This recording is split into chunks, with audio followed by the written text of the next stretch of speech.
thinker, drawing in perspective. Now, I want to emphasize that not every autistic kid's going to be a visual thinker. Now, I had this brain scan done several years ago, and I used to joke around about having a gigantic internet trunk line going deep into my visual cortex. This is tensor imaging, and my great big internet trunk line is twice as big as the controls. The red lines there are me, and the blue lines are the sex and age-matched control. And there I got a gigantic one, and the control over there, the blue one, has got a really small one.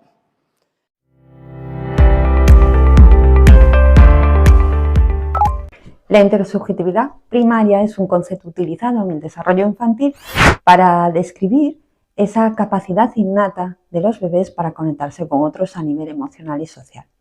Se refiere a la habilidad de los bebés en participar en interacciones emocionales y comunicativas con sus cuidadores desde una edad muy temprana. La intersubjetividad primaria también incluye esa capacidad de los bebés para establecer contacto visual, para imitar expresiones faciales o para mantener una comunicación no verbal con sus cuidadores.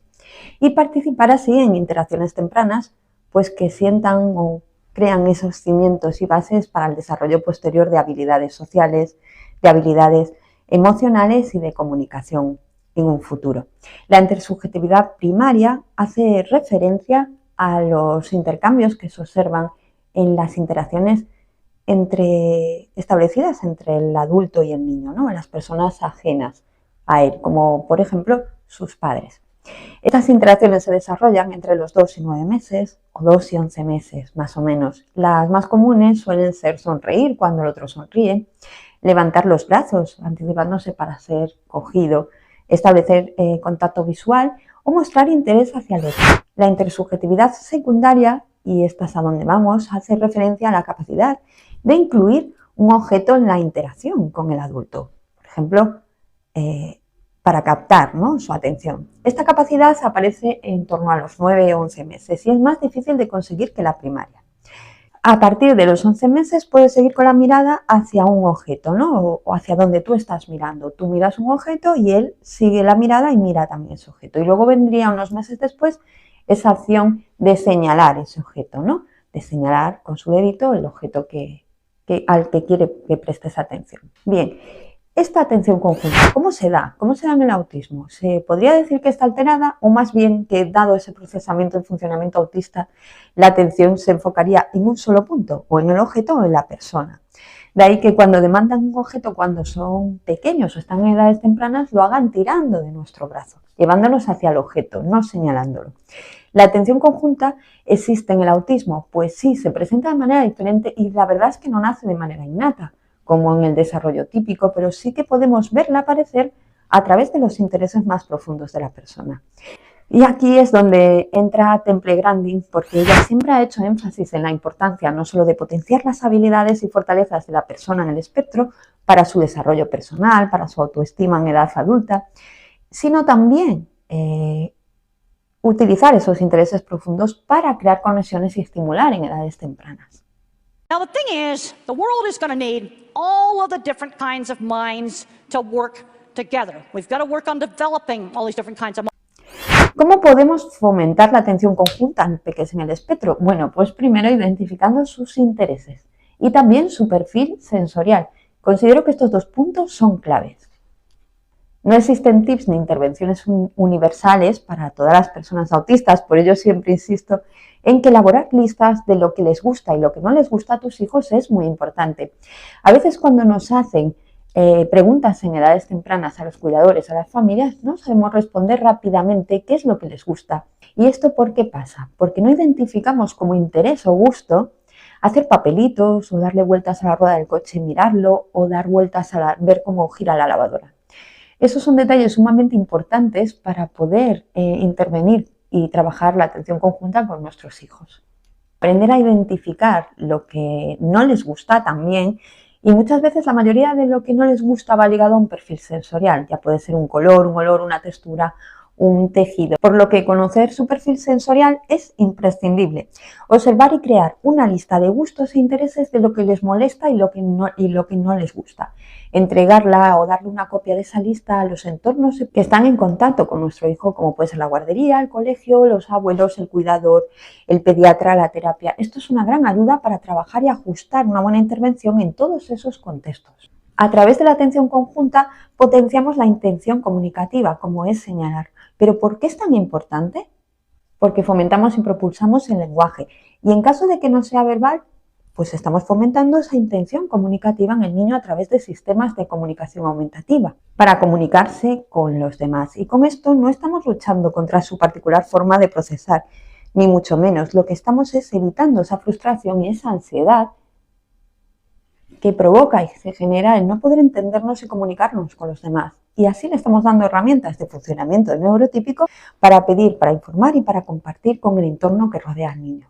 ¿Qué juegos podemos hacer para fomentar la atención y la acción conjunta? Pues prestar atención a sus intereses, ya que estos intereses deben estar presentes en ese momento de jugar o de incentivar esa atención. Procurar crear un espacio libre de distracciones, pues ya sabemos, la televisión apagada, y buscar una interacción de 2 personas, no incluir a más personas en esta acción.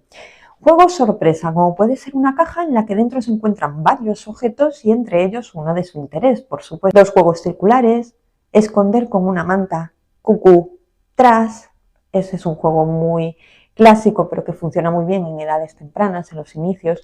Juegos de causa y efecto, llamativos, que promuevan que tenga que realizar una acción para que haya un efecto en el juguete, ya sea música, ya sea luces, juegos bastante llamativos, que sepamos que le llaman, que le pueden llamar la atención, si no tendremos que tirar de esa información que nuestro hijo nos está brindando y, pues bueno, utilizar también nuestra creatividad para crear juegos que puedan llamar su atención. También las marionetas funcionan muy bien, pero hay a niños pues, que no le gustan o que les resulta más difícil que se enganche. Algo importante es no emplear demasiado lenguaje, utilizar pocas palabras claras y directas. Promover la interacción a través de silencios y errores provocados. Por ejemplo, algo que les gusta mucho a los niños en edades tempranas en el espectro suelen ser las pompas de jabón, los pomperos.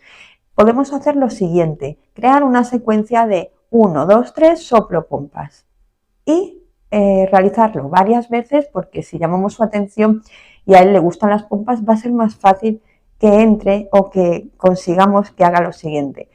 Vamos a crear un silencio un poquito incómodo, pero necesario para fomentar que el niño, a través de un gesto o a través de una acción, quiera que continúes con el juego. Vamos a coger el pompero, 1, 2 y nos quedamos en silencio. Y le vamos a dar tiempo para ver su reacción. Con toda probabilidad, realice algo para que sigas jugando como lo estabas haciendo antes, que sigas repitiendo la secuencia completa del 1, 2, 3 y pompas.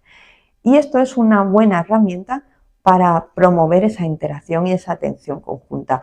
Otra cosa que podemos hacer en un ejemplo rutinario, pues una vez le vamos a poner los zapatos a nuestro hijo, en edades muy tempranas intentamos hacerlo nosotros, o si ya está en otra fase, pues mejor. Pero podemos ponerle su calcetín, un zapato primero y después ponerle el otro zapato, olvidándonos a propósito del calcetín. ¿Para qué? Para que él o ella de alguna manera te quiera avisar de que te has olvidado de ponerle el calcetín con el zapato. Y esto lo puedo hacer a través de un gesto, a través de un movimiento, pero es suficiente. Y vamos creando situaciones que nos van a ayudar a empezar a crear esa intención comunicativa en nuestros hijos. Espero que estas orientaciones te sirvan de ayuda. Como siempre, hay que ajustarlas al perfil de tu hijo o de tu hija o de tu alumno o de tu alumna. Eso, ajustar y crear un juego o crear una rutina de juego para fomentar la atención conjunta que esté ajustada al perfil tanto sensorial como el perfil de interés.